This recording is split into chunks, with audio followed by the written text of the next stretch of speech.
Não faz sentido pensar sustentabilidade sem pensar em seres humanos.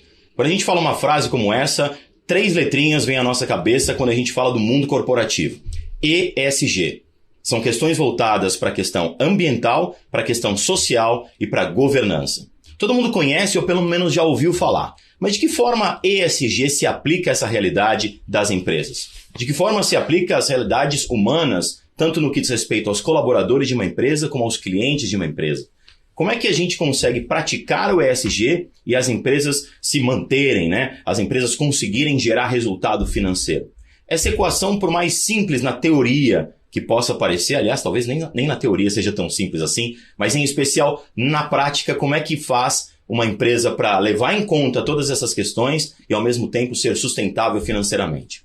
Para que isso possa acontecer, nós vamos conversar com 2 pessoas muito especiais. Mas olha, sobre o ESG, olha só o que aconteceu aqui no Brasil. Só em 2022, a busca pela sigla triplicou no país. Eu vou falar de novo, segundo o Google Trends, triplicou a busca por essa sigla e as empresas querem fazer parte desse movimento de ESG na prática. E como eu disse no início, isso não é nada fácil. Por isso, temos 2 convidados aqui para que a gente possa discutir esse tema de uma maneira super abrangente. Eu sou Rodrigo Maia, CEO da Go Now One, uma empresa do Gouveia Ecosystem, e hoje eu vou trazer aqui Itamar Cecchetto, que é CEO do Grupo Laces, um ecossistema de beleza que é ancorado em cuidado com o cabelo e que tem lojas em São Paulo, no Rio, em BH. E antes de passar a palavra para ele, eu vou dizer, olha, o Itamar foi convidado agora para a COP27, que vai acontecer no Egito, para falar lá sobre ecossistema de negócios pautados em sustentabilidade, ou seja, é uma pessoa que investe muito o seu tempo em ESG, por isso que ele é um dos nossos convidados. Itamar, muito obrigado pela sua presença aqui em O Varejista.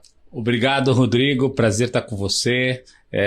Compartilhar a nossa história, essas quase 4 décadas da história do Grupo Laces, essa empresa de varejo de serviços, varejo de produtos, que se dedica a construir um desenvolvimento que não deixa uma conta para o planeta. Prazer estar com vocês aqui. Prazer é meu, a gente vai conversar bastante disso. O outro convidado, Edmur Sayani, ele é fundador do Ponto de Referência, olha só que interessante, uma empresa que trabalha com cultura e gestão de atendimentos estratégicos. Ou seja, nós temos o lado de uma pessoa que investe e, como me disse antes da gente começar a gravação, é um eterno aprendiz sobre seres humanos. E aí a gente vai fazer essa conexão. Edmur, muito obrigado pela sua presença e estar aqui junto com o Itamar comigo para a gente falar de um tema tão relevante. Obrigado, Itamar. Obrigado, Edmur.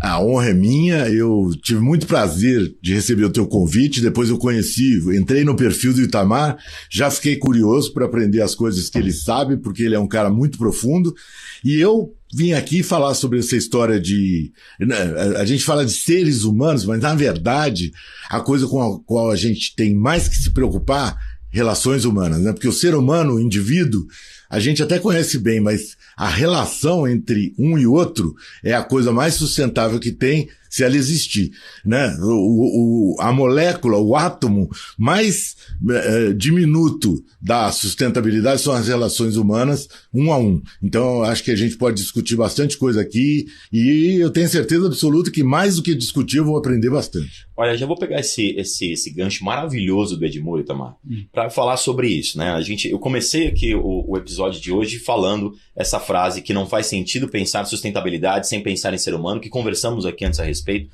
Eu queria que você, de uma forma direta e objetiva, me dissesse o que é ESG na prática.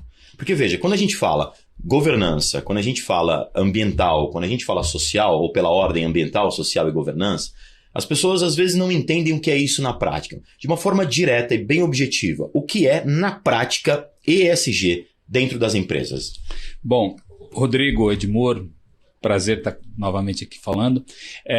Na prática, o ESG é um processo de construção constante de entregas que você consegue se desenvolver economicamente de maneira equilibrada, trocando processos com emissões de carbono que são convencionais por processos que emitem menos carbono, para os processos de uma economia que vai se descarbonizando, não somente a neutralização de carbono, e que tem o ser humano no papel social, que cada vez mais consegue ser o que recebe esse benefício. A fase que nós evoluíamos produtos, fazíamos P&D pautada no consumo e na conversão da venda, tem um ingrediente contemporâneo que é a preservação da espécie, é a preservação do meio ambiente. A consciência de consumo está cada vez mais acelerada e isso faz com que as marcas sejam mais vida presente na vida do outro, na sociedade, no colaborador. São fatores de tomada de decisão. Cada vez mais as pesquisas apontam que pessoas que percebem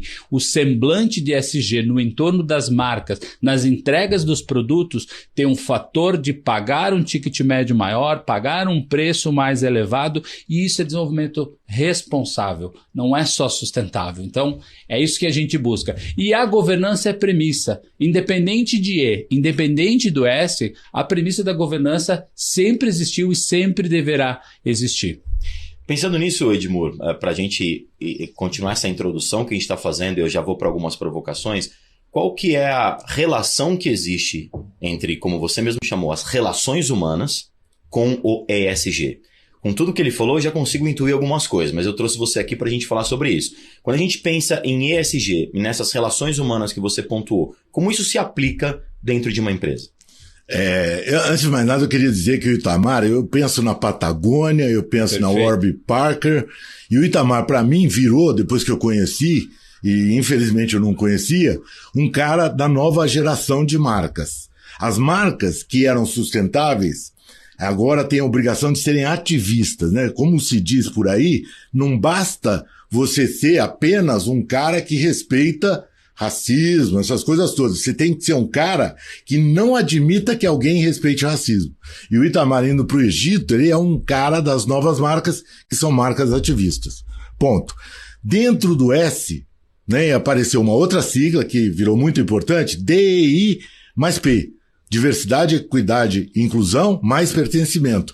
Se desdobrou o S em coisas para que as empresas façam para as pessoas, né? Eu até falo, é uma coisa muito minha, né? Que parece que eu nasci, essa história de cultura de atendimento beneficia um cara dentro da empresa que é o cara mais importante da marca, que as pessoas não identificam quando eu pergunto. Quem é o cara mais importante da marca? É o cliente. Aí eu falo para eles, o cliente não é da marca. O cliente é da marca que ele quiser. Ele só vai ser da marca se o cara que eu batalho pela inclusão dele, pelo pertencimento, for considerado, que é o herói da ponta, que normalmente é o cara mais humilde da marca, é o cara que na Laces tá lá aplicando as coisas maravilhosas que ele faz na cliente, conversa com a cliente e mantém ou não a cliente. Então, assim, desde você receber sexos, raças, idades, papapá, isso aí é importante pra caramba. Agora, tem uma coisa muito importante que é pertencimento. Cada pessoa que trabalha na marca ser considerada no valor que ela tem. O herói da ponta, trabalhei em Mesbla, desculpe falar isso aqui, Fica parece coisa de velho, né? Porque eu trabalhei em Mesbla e tal. Tem muita gente ouvindo aqui, só pra deixar claro, que lembra o que é Mesbla, sabe o que é Mesbla, sim, pode ter certeza. Mas eu tenho pagado muito mico, assim, Mesbla, o cara, mas tudo legal. Tudo bem, pode me ofender e tal, mas na maioria das empresas, o cara da ponta não é o cara que é considerado como ele deve ser considerado. Então, trazer todo mundo para trabalhar ajuda muito, porque você tem a diversidade que te torna mais criativo e muito mais focado no cliente. Customer centricity. Tem cliente de várias maneiras, de vários jeitos. Se você não tiver pensamento da mesma maneira na empresa, você não se relaciona com ele, não vende, não mantém o cara leal. Itamar, nessa perspectiva, assim, né? Quando a gente fala desse cliente como centro, né? E ao mesmo tempo é muito bacana que o Edmur trouxe como contribuição, no sentido de, eu falo muito, por exemplo, lá na GoNow também, né? Para mim, o ponto mais importante da empresa são os colaboradores. Né? Porque se eu não tenho uma empresa, né, que funciona com o DNA daquilo que a gente entende, que a gente quer entregar para o nosso cliente, não adianta eu pensar no cliente se eu não entrega o DNA para ele. Claro. Isso é um fato. Como é que você pensa essa relação, por exemplo, com os seus colaboradores, na medida em que eles sabem que você é uma pessoa que investe nessa questão do ESG que a gente mencionou? Daqui a pouco a gente vai falar sobre a COP um pouquinho mais. Tá. Mas assim, como é que é essa sua relação com esses colaboradores da ponta, como o Edmur falou, que mexe ali no produto, que aplica o produto? Como é que você enxerga isso? Bom, pegando o gancho que o Edmur falou, as pessoas viajam para a NRF para entender tudo que está acontecendo no varejo global, para falar quais são as tendências aí, e ultimamente a gente tem ouvido falar muito de experiência, né? E uma das coisas que a gente faz no Laces, a gente se preocupa tanto com a vitrine da loja, como a experiência percebida que o consumidor pode ter, com a cozinha que o colaborador faz a refeição dele. Por que a cozinha do colaborador tem que ser menos experiência menor do que o que você oferece para o cliente que está te pagando? Acho que as questões humanas fazem que hoje você tem que ter entregas horizontais. O colaborador que trabalha no Laces, ele é CLT. O mercado de salões no Brasil é um mercado pejotizado, é um mercado que tem uma lei própria, que é a lei do salão parceiro. O Laces tem CLT para esses caras. Os salões no Brasil, em média, pagam 12 remunerações. Nós temos a 14ª remuneração, que é paga no meio do ano, a partir de performance e coisa e tal. Nós temos plano de saúde. Não é bem um PLR, é pautada no compromisso que ele teve com a companhia, o número de metas que ele alcançou. São outros critérios para além do resultado. São outros critérios, mas que ele se sinta parte de um negócio. No Laces, a gente considera que a Cris, que é a nossa fundadora, o Laces é uma empresa criada pela Mercedes, que é uma cabeleireira que entrava pela porta dos fundos 30 anos atrás, porque era subemprego. Aí a filha dela vem, evolui a iniciativa dela, faz uma marca maravilhosa, faz o próprio cosmético, e hoje a gente amplia essa relação. Todo mundo é igual. Não existe uma hierarquia no Laces. O estoquista é tão importante quanto a Cris e a Mercedes, que são as fundadoras. E isso é muito claro na nossa realidade. Todo mundo tem porta aberta, nós não temos paredes no Laces. Então, assim, não adianta as marcas terem uma voz extremamente bonita no Instagram, mas você chega com... Não precisa nem chegar com lupa, você chega a metros de distância e você percebe que não tem consistência. Da fala para a prática. Eu quero continuar com você antes de passar para o Edmur nesse sentido. Eu vejo muito, óbvio, a gente pesquisa muito essa questão da discussão do ESG, né? E esse ponto que você mencionou, ele é importantíssimo para a gente conversar com quem está nos ouvindo, os investidores, por exemplo, empresários, né? Quer dizer, uma coisa é o selo que eu coloco, e óbvio que aqui entre aspas, né, o selo que eu coloco na minha vitrine, né? Um selo, obviamente, que eu estou dizendo uma metáfora aqui, uma brincadeira. Tá. ESG, coloquei ali na vitrine. Outra coisa é lá dentro, como você disse. Só que... o cliente já percebeu isso, na sua opinião, Itamar? Ou seja, as pessoas que vão, não apenas ao Laces, vamos ampliar um pouco para a gente não ficar só num mercado, para a gente falar mais de ESG para todo mundo. Vamos lá. O cliente já percebeu isso nas lojas, falando dessa experiência, que depois eu vou continuar com o Edmur no sentido humano disso. Eu vou, falando de mercado, vou te dar uma referência. Existe um consumidor no mundo que chama LOHAS. LOHAS é o acrônimo de Lifestyle, Organic, Health and Sustainable. Okay. Esse cara, ele fala o seguinte: se eu comprar uma alface orgânica e ninguém perceber que essa alface é orgânica, eu não vou pagar 30% a mais. Mas se eu comprar uma roupa de uma marca que tem um semblante sustentável, eu vou pagar mais caro por isso. Esse é o consumidor que ele ajuda a acelerar essa transformação. Ele é menos nativo na pauta da sustentabilidade, ele é menor consciente na questão da sustentabilidade, mas ele é acelerador de mercado. Esse cara nos Estados Unidos já está mapeado em mais de 500 bilhões de dólares do tamanho desse mercado. E no Laces a gente tem muita cliente que vai e que gosta de fazer uma selfie, de mostrar que está consumindo isso, entendeu? E não é uma questão de ser wannabe. Ela quer trazer para o semblante. Agora, em quem eu confio? O que é ESG? Esse cara faz de verdade? Esse cara não faz de verdade? Então eu estico a minha... Ou é só uma estampa, né? É muito marqueteiro. Aproximar-se de negócios que a percepção de sustentabilidade chegou pelo marketing não é o melhor caminho. É melhor perceber pelas pessoas, pelo consumo, pela coerência, pela cadeia, pelo ecossistema.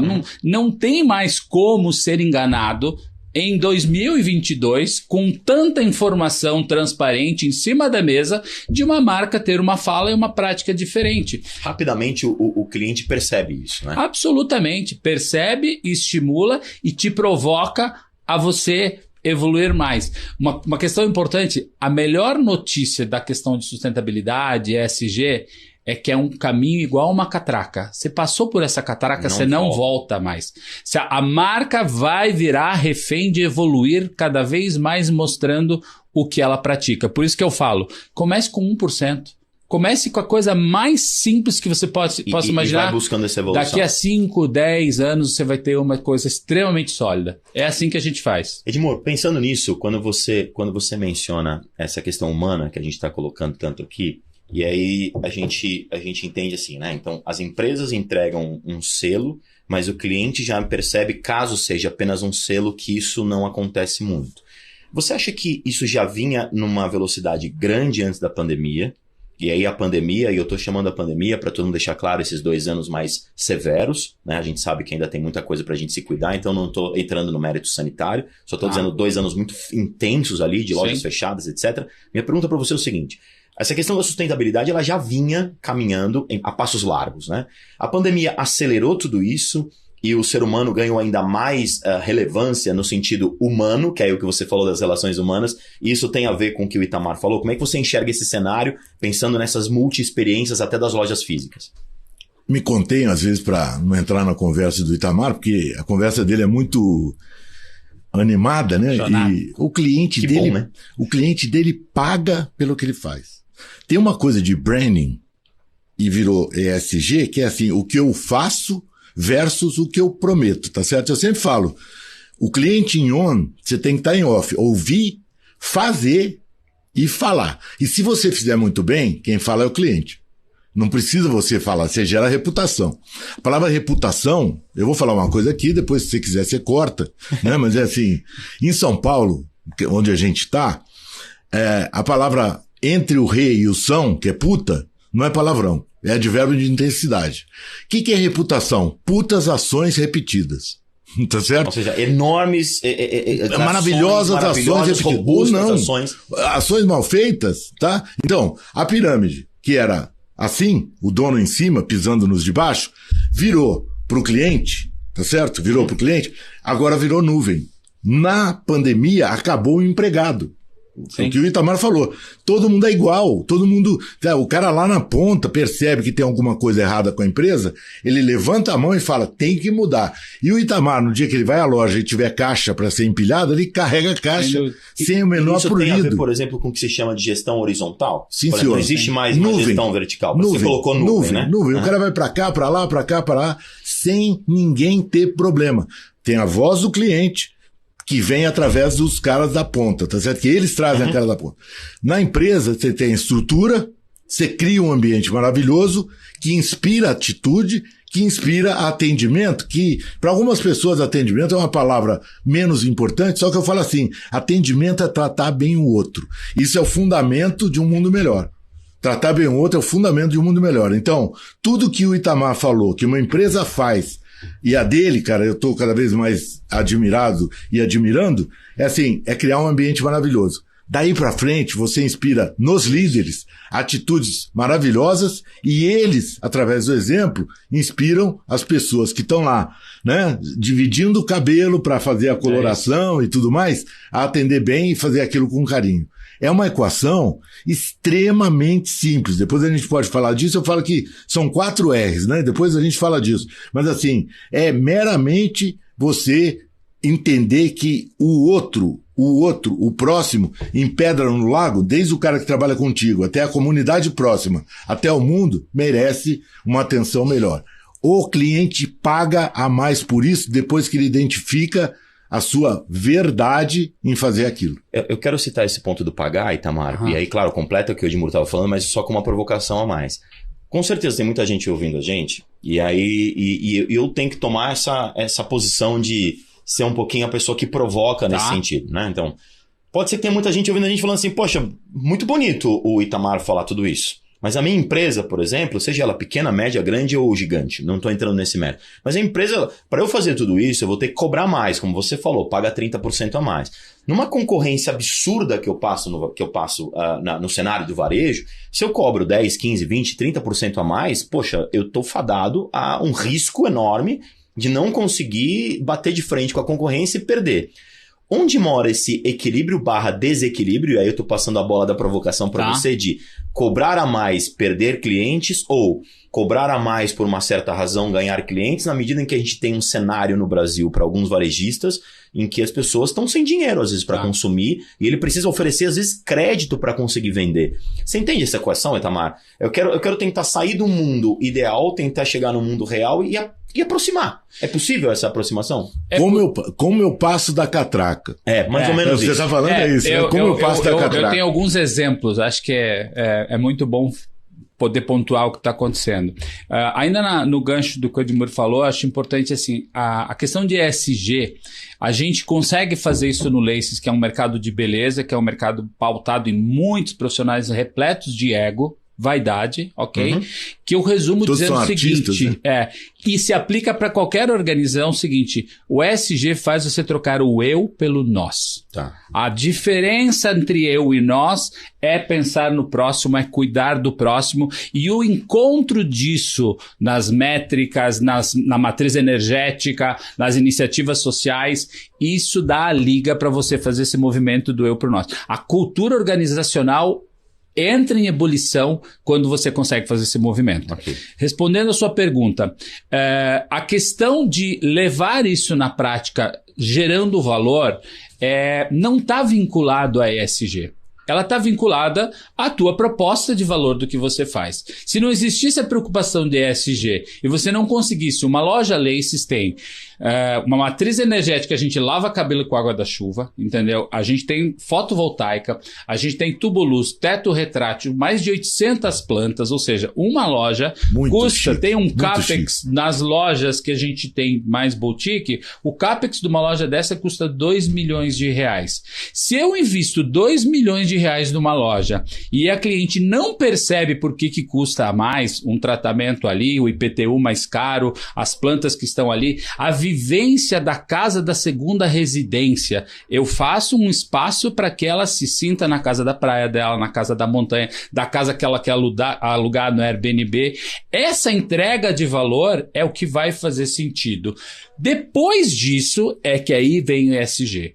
A questão de ser sustentável não é a primeira escolha. A primeira escolha é o que você está fazendo. Você a sua proposta de valor. Você está entregando o que você me prometeu? Se você está entregando o que me prometeu e, além de tudo, você é um cara de consumo consciente, eu quero casar com você. Eu quero levar essa relação para o longo prazo. Eu quero fazer parte disso. Na pandemia, 70% da nossa receita é serviço. Na pandemia, nós cessamos a nossa receita em 70%.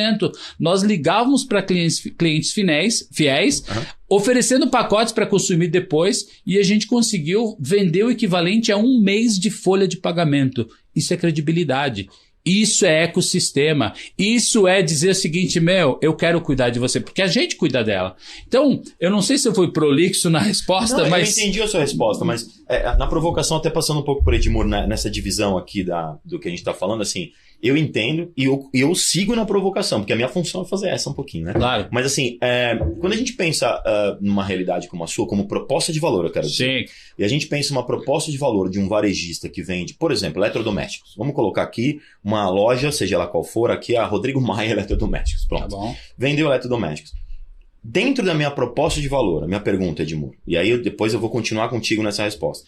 Eu consigo, dentro dessa proposta de valor, entregar um produto competitivo do ponto de vista do preço, entregar uma proposta de valor interessante, ter um ESG como um segundo ponto, como você mencionou, e ter resultado na minha empresa, por exemplo, um investidor falar assim, não, peraí. Tem bottom line? Eu vou exatamente. Então, o que eu quero dizer, assim, eu tô provocando, eu sei disso, quem tá me ouvindo acho que tá entendendo, eu tô provocando para trazer cada vez mais uma pessoa, Edmur, que pode estar pensando assim, tá muito bonito o que eles estão falando, mas aqui na minha loja, aqui na minha empresa, poxa vida, para eu fazer tudo isso, meu Deus. E agora, quando eu não iniciei, Itamar, uma loja como a Laces, eu já não comecei essa prova de valor. Como é que eu, entre aspas, não sei se o termo vai caber, como é que eu pivoto isso para isso dar certo? Vai lá. Posso atravessar com uma frase? Me perdoa, Edmur. Vai lá, Itamar.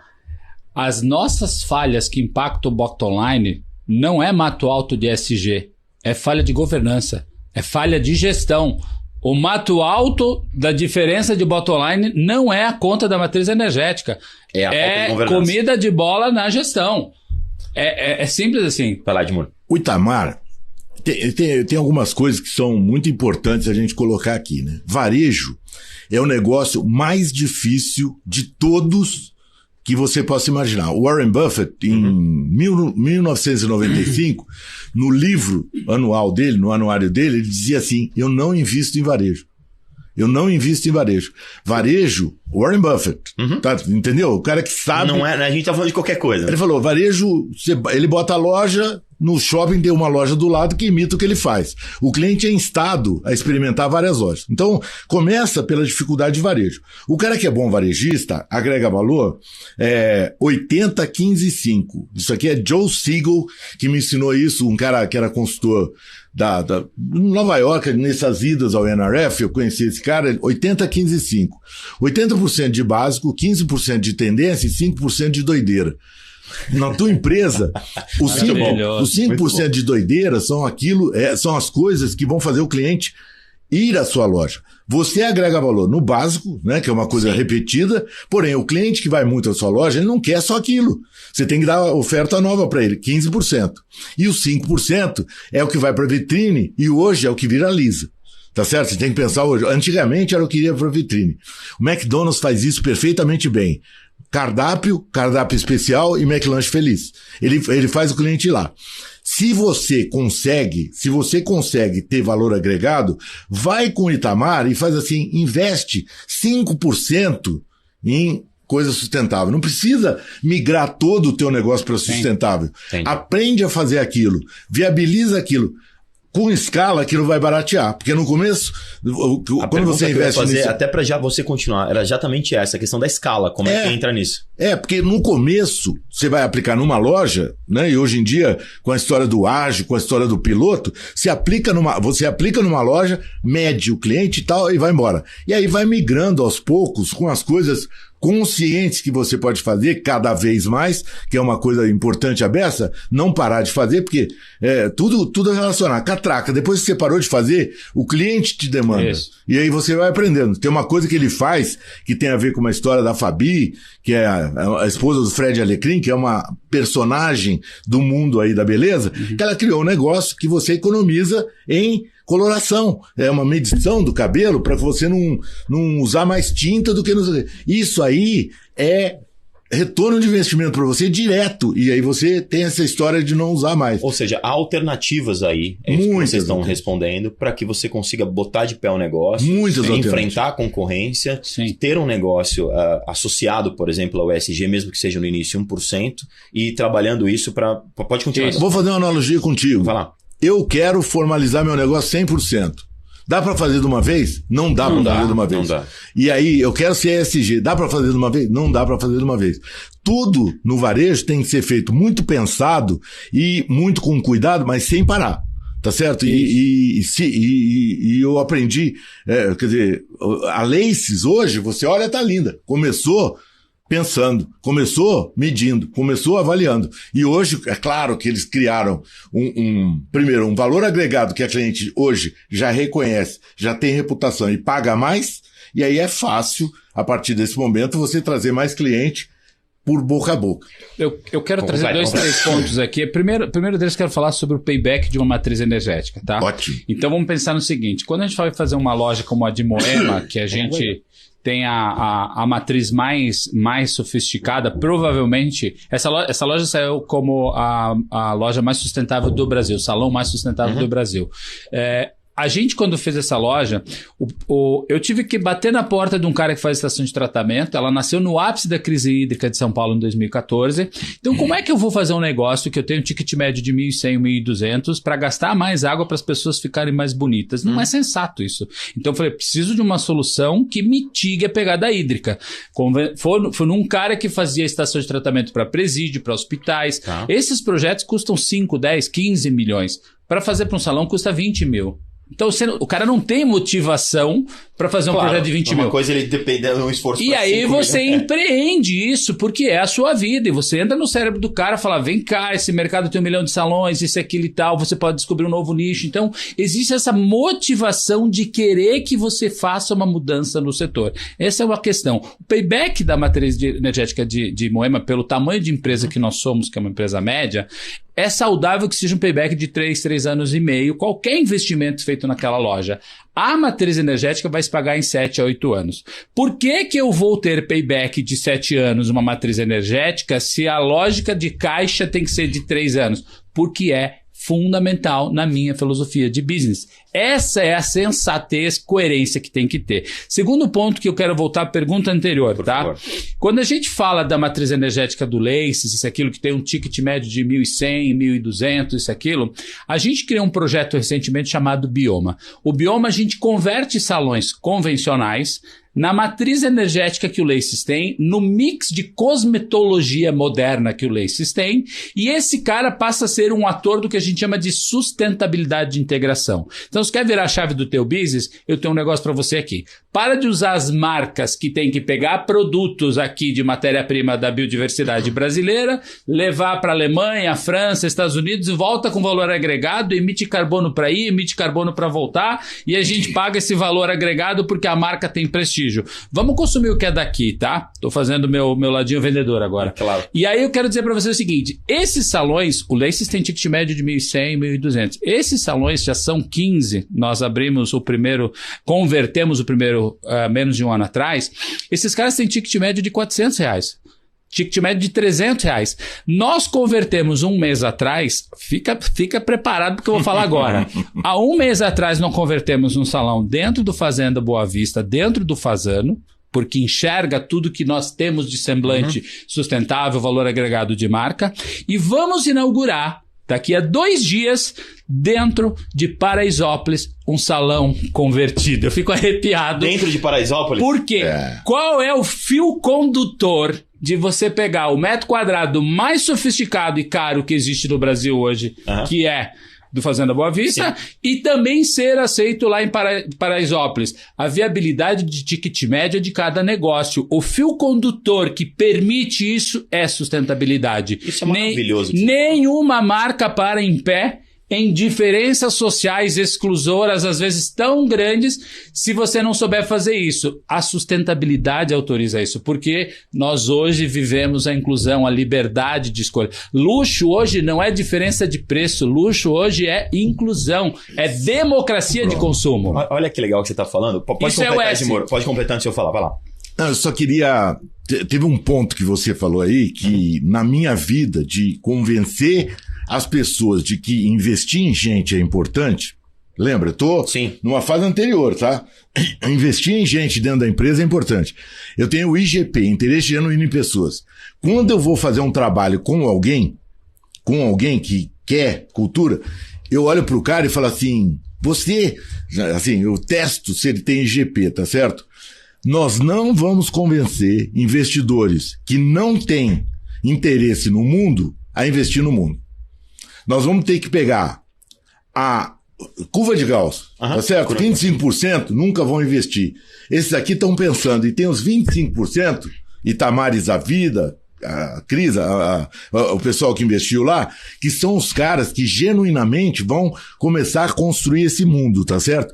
Não existe maneira de você convencer um cara que não acredita nessa história dele migrar para essa história de uma hora para outra sem haver prova suficiente e tal. Até eu falo que tem cara que para investir em gente vai ter que reencarnar umas 5 vezes, né? Porque o cara é tão desinteressado em gente que você conversa com ele, não, o cara rouba, todo mundo me rouba. Existe esse jargão, tá certo?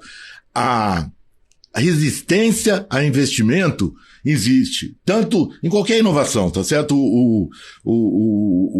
Se você olhar lá para trás já se falava que a coisa mais normal que tem é o cara resistir à inovação. A inovação de gente, eu tô há 25 anos investindo em empresas que querem investir em gente. Só que quando o cara não quer, eu não vou trabalhar com ele. Perfeito. Porque eu não consigo converter o cara. No nosso mercado, no mercado de investidores, nós temos que pegar aquele pessoal que tem a boa vontade, né, a legião da boa vontade com isso, e ensinar eles como fazer. Os que não querem, daqui a pouco, por inveja, vão fazer. Tá. Como tudo que acontece no varejo. Perfeito. E eu quero só para te passar isso que você falou de Paraisópolis, quando você falou fica arrepiado, eu imaginei, e também já me deu um sentimento maravilhoso, e eu quero ir para além desse sentimento, vamos chamar assim, individual, de a gente se arrepiar com uma situação como essa, e eu digo para além no sentido de uma outra perspectiva, né? Que foi a pergunta que eu te fiz lá atrás, porque quando a gente fala, por exemplo, de um salão com ticket médio de 1.200, tem gente que nos ouve e fala assim, bom, mas o ticket médio dele é 1.200, né? Por isso que eu trouxe essa assunto. Tá bom, o ticket médio dele é 1.200. Aí tem gente pensando, mas seja quem paga ou quem não paga, mas eu pago 1.200, mas tem gente que não paga 1.200. Ou tem gente ouvindo e fala, gente, eu não vou pagar 1.200 num salão como ticket médio nunca na minha vida. Aí quando você fala de Paraisópolis, e Paraisópolis no sentido de ticket médio, sempre colocando muito claro isso, né? Eu gostei muito da ponte que você fez. É um metro quadrado caríssimo, um lugar X lá na Fazenda. Que você falou isso, da fazenda, e você tem um metro quadrado que não tem o mesmo preço, é muito menor, né? O valor do metro quadrado. Então, se você cobrar 1.200 nesse metro quadrado, você não vai prosperar, certo? Então, é nessa perspectiva de a gente entender a necessidade e como eles podem pagar por isso. Era essa pergunta que eu queria te fazer. Como é que você modela um negócio em que assim, a pessoa pode pagar 100, pode pagar 200, pode pagar 300? Se a gente já chega lá, como é que você faz isso? A questão é mais simples do que você pode imaginar. Primeiro assim, quando a gente foi procurado pelo Wallace e pela Mônica para converter o salão deles em Paraisópolis, eles nos procuraram por conta de sustentabilidade. Falaram, a marca de vocês está nos Jardins, é extremamente desejada, eu adoraria ter isso aqui no nosso salão. Assim, com a cara e com a coragem? Eles Oi, tudo bem? procuraram, bateram na porta e falaram assim, imagina, é um sonho ter vocês aqui. Aí eu fui lá, rodei a comunidade, entrevistei vários outros salões para saber qual é o ticket médio praticado. Quanto é que você faz uma coloração aqui? Eu encontrei gente vendendo reflexo a R$500, eu encontrei gente vendendo reflexo a R$400, eu encontrei gente vendendo reflexo a R$150, aí... Sempre lembrando, quando a gente fala em Paraisópolis, porque a gente está falando de renda, a gente está falando de metro quadrado, a gente está falando de valor e de ter condição de pagamento. Não então assim, nós não estamos num modelo de negócio que tem como planejamento escalar a partir das comunidades carentes, não é essa a nossa intenção. Eu estou dizendo o seguinte... O cara que tem a alma, que quer sustentabilidade, eu vou receber bem esse cara, vou entender qual é a gestão que ele tem, como é a governança dele, qual é a questão de formalidade. Bom, resumindo a história, após essas visitas, por que a gente é viável em preço em Paraisópolis? Porque o meu produto hoje é mais barato do que os produtos que eles estão usando. O serviço de preço deles não vai mudar. A tabela de preço da Mônica vai ser a mesma que era antes. Agora ela está usando uma matéria-prima para fazer esse serviço mais barato do que ela já usava antes. Então eu não vou mexer no preço dela. A relação dela comigo não está vinculada a preço, porque eu já sou viável por ser mais acessível do que essas marcas, que são marcas internacionais, que tem um puta preço, isso, aquilo. E o nosso é cosmético natural, vegano. Nós vamos ser o primeiro salão de uma comunidade no Brasil, talvez até no mundo, pautado em veganismo, ingrediente natural e pasme. Em 120 mil pessoas que moram em Paraisópolis, o nosso vai ser o primeiro teto com uma placa solar. Não existe energia fotovoltaica em Paraisópolis, nem nas residências. Será a primeira operação com essa característica. Isso é muito legal porque há uma, no ótimo sentido, uma contaminação, né? Isso. Então alguém vai olhar lá e vai ver o teto solar, alguém vai olhar... Esse é o papel. Esse é o papel. Poxa, alguém vai olhar lá e falar assim, esse produto é sustentável. Aí, claro, aqui eu estou hipotetizando, né? Um cara de um outro setor vai falar assim, poxa... Mas como é que eu também faço? Por que não? Eu vou colocar desse jeito, tá? Uma coisa como essa. Eu digo uma coisa, de repente a pessoa não tem o conhecimento. E eu não falo só de Paraisópolis, de qualquer região. Tô dizendo, a pessoa fala, uai, como é que eu faço? E você vai contaminando no ótimo sentido tudo isso, né? Agora, Rodrigo, a provocação que eu faço aqui... É a sua vez de provocar agora. É fácil as pessoas pensarem em investimento, custo de oportunidade, olhando para um puta colchão de caixa. Você tem que ter essas tomadas de decisão antes do resultado. Isso é despesa que vem antes do lucro líquido. Isso é fazer na veia, entendeu? Isso é tão fundamental quanto o IPTU e ICMS que você tem que pagar. Ele construiu e merece o ticket médio que ele conquistou, tá certo? Quer dizer, essas coisas são muito... Eu falo dos 4 R's, né? Que é a nova maneira que eu coloquei de construir resultado. Respeito, básico. Sim. Reputação, que é você criar valor. Criar valor. Relacionamento. O cara que te valoriza, e paga mais por você e fica contigo, é o que dá resultado. Se você somos 3, base, respeito, agora, de novo vem a coisa do cara que nasceu com a mãe dizendo para ele economizar água e tal, que ao longo da vida ele vai formando essa cabeça e você perguntou, eles vieram na cara de pau perguntar para você? Não, eles vieram com a hombridade. A hombridade, tesão e, pô, eles querem ser. Isso é mudar o mundo para mim. Isso é ser marca ativista. Isso é muito legal, porque assim, você falando isso, você encoraja, na minha concepção individual aqui, você encoraja os dois lados, né? Sim. Você encoraja um pequeno empresário a bater na porta com essa coragem que a gente mencionou agora, para que ele possa ir atrás desses objetivos, e você também encoraja o grande empresário, vamos chamar assim, a receber essa pessoa e de repente ajudá-la a entrar nesse cenário. Rodrigo, eu vou te fazer assim, nós esse ano estamos crescendo com relação ao ano passado, quase 40%, tá? O grupo, 2019, com relação a 2019 a gente está crescendo praticamente 60%, a gente está crescendo super bem, mas a gente não consegue sobrar o caixa, por quê? Porque a gente vive a dor da alavancagem que a pandemia deixou. Então, se você pensar como tomada de risco, a gente acabou de comprar 2 semanas atrás 6 mil toneladas de carbono, tá? Que a gente tem um processo de reflorestamento. Nós compramos ano passado uma compensadora de carbono especializada no mercado voluntário de carbono, para acessar uma biblioteca de um repertório de como fazer cálculo de emissões, isso, aquilo e tal. Por que eu estou falando tudo isso? Porque as pessoas querem participar do jogo verde com o resultado da companhia. Não pode mais ser assim. Você tem que ser um ator de transformação, tomando decisões de risco para os negócios pararem em pé com a matriz energética correta. Não adianta ser a empresa que mais neutraliza carbono, tem que ser a empresa que menos emite carbono. Nós temos... É verdade, não adianta só neutralizar, tem que parar de emitir. Né? O Laces, assim, sem me alongar, sem ser eco chato nem biodesagradável, mas assim, o Laces neutraliza emissões desde 2014. O Brasil é mercado voluntário de carbono, a gente não é obrigado a compensar. O mercado oficial é o mercado lá de fora, o mercado os países já desenvolvidos, né? Os 196 países signatários que participam do Encontro Mundial do Clima, que é a COP, os desenvolvidos são obrigados a compensar carbono, isso é chamado carbono oficial. Os países em desenvolvimento são voluntários. Nós somos voluntários desde 2014. Então eu te falo que o nosso benchmark de cálculo de GHG, protocolo, cálculo de emissões de gases de efeito estufa, nos levaram a descobrir que um salão emite 250 quilos de carbono por posição. Se você tem um salão de 10 cadeiras, você está emitindo você tem 8 cadeiras, está emitindo 1.000 quilos de carbono, 1 crédito de carbono por ano. Então, a gente com esse benchmark está levando esses caras de 15 salões no Brasil. Pato de Minas, Pará, Chapecó, Londrina, Balneário Camboriú, Paraisópolis. Esses caras todos já nascem com carbono neutro, porque nós fazemos o negócio e a gente já leva compensação de carbono na fazenda Descalvado, que faz o reflorestamento, que processa isso. Nós temos hoje o equivalente a pouco mais do que um Maracanã de reflorestamento estimulado por esse projeto. Eu preciso só dizer para vocês dois, infelizmente, que eu só tenho mais 4, 5 minutos aqui, tá? Então eu preciso falar de 2 tópicos específicos aqui que eu não quero... Termina, vai lá. Vou adiantar eu tenho que falar disso aqui. Por favor. Você vê a complexidade dos termos que o Itamar falou? Uma das coisas pelas quais as pessoas não investem nesse negócio é porque é difícil compreender. Não é fácil compreender, tá?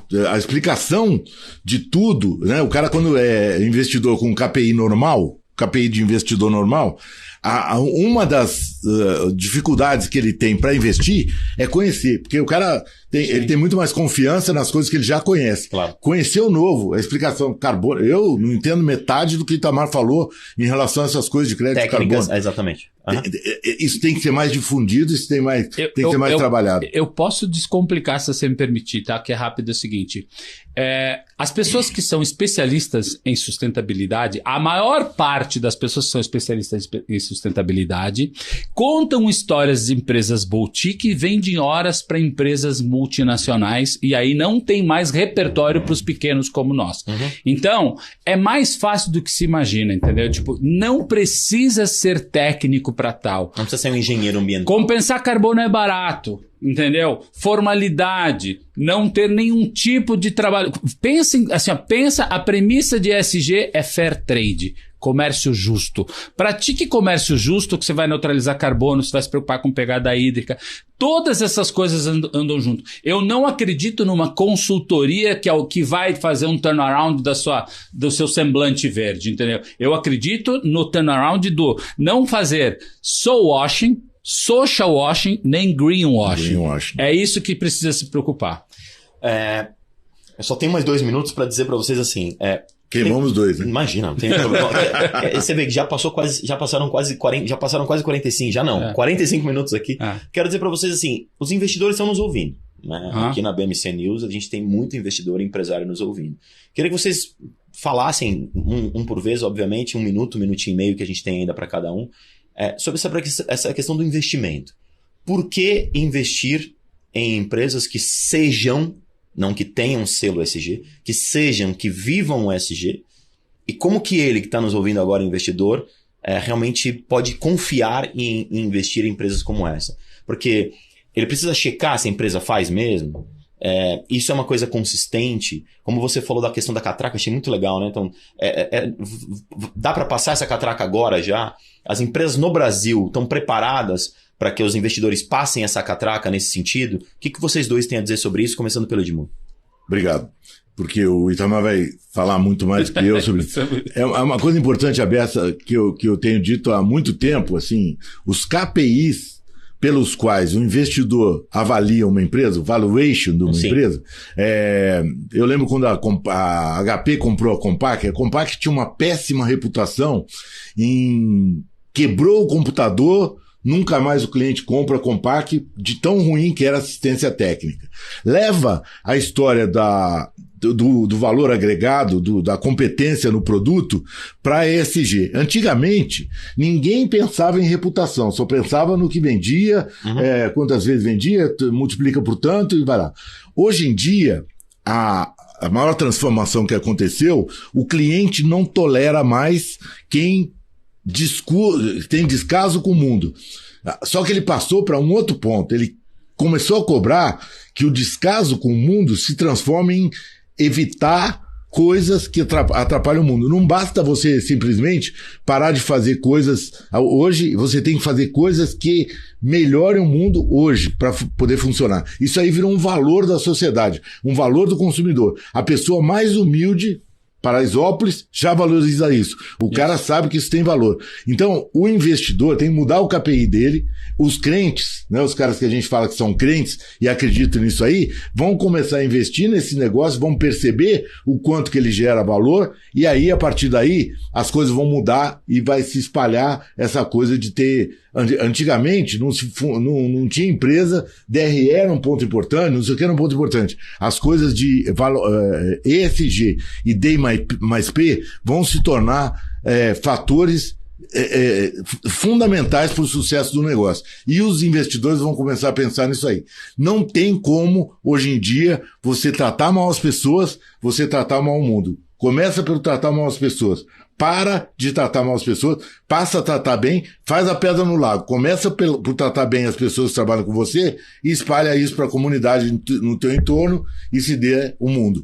Eu estou maravilhado pelo que eu ouvi aqui do Itamar, e eu acho que, caramba, isso aqui para mim vai virar exemplo para eu mencionar para todo mundo com quem eu falo sobre esse assunto. Perfeito. Obrigado. Nossa, legal. Itamar, e aí? O que você me diz aí dessa perspectiva dos investidores? Eu quero falar para os investidores o seguinte, a chave do jogo está na mão de quem tem a grana para investir, entendeu? Tipo assim, nós seremos o país, o planeta daqui a 20, 30 anos do recurso aplicado que divide custo de oportunidade financeira e custo de oportunidade ambiental e social. É isso que precisa ser evoluído. As pessoas só querem saber de fazer, eu quero uma TIR de 25%, eu quero uma TIR de 30%, eu quero uma TIR de 40% e quero que você seja ESG. Pô, não tem problema querer ter custo de oportunidade elevado, tá certíssimo, mas coloca algum tipo de exigência, repertório com conhecimento e tolerância, acima de tudo. Tolerância, porque o payback de uma informação dessa, ele é muito mais sustentável. Ele vai dar mais, ele pode demorar, mas ele é mais sustentável. Por quê? Porque é um bioma, é um organismo vivo. Uma vez que ele se retroalimenta, sem ser poeta, a natureza não gera lixo. Os negócios têm que criar seus ecossistemas que são sólidos. Então, os investidores que quiserem saber sobre isso, tipo assim, aprendam um pouquinho do que é pensar além de custo de oportunidade somente financeira. É isso. Gente, olha, eu ficaria aqui sem dúvida nenhuma mais 50 minutos facilmente para falar desse assunto, principalmente não só para entender mais, mas para buscar incentivar as pessoas a entenderem. A nossa câmera ali, os três ali, ó, olha que beleza. Tô encerrando aqui com vocês três. Falei da câmera para todo mundo ver que a gente fez hoje um podcast, assim, né, um programa delicioso. Quem quer saber de ESG, acho que dá a mão aqui, ó. Acho que nós fizemos, ó, o símbolo da sustentabilidade. É isso aqui, aí, tem que se unir. É isso. A gente fez um programa aqui delicioso e se você quiser entender de ESG, se você tá começando a ver esse programa agora, volta lá pro começo, assiste ele inteiro. É uma aula de ESG para o mundo corporativo. Você que é investidor também, para entender as empresas e nos setores que você quer investir, as empresas que realmente praticam isso. Estou muito feliz de ter gravado esse episódio de O Varejista. Semana que vem a gente está de volta. Eu sou o Rodrigo Maia, CEO da Go Now One, empresa do Gouveia Ecosystem. Foi um prazer fazer mais um episódio de O Varejista.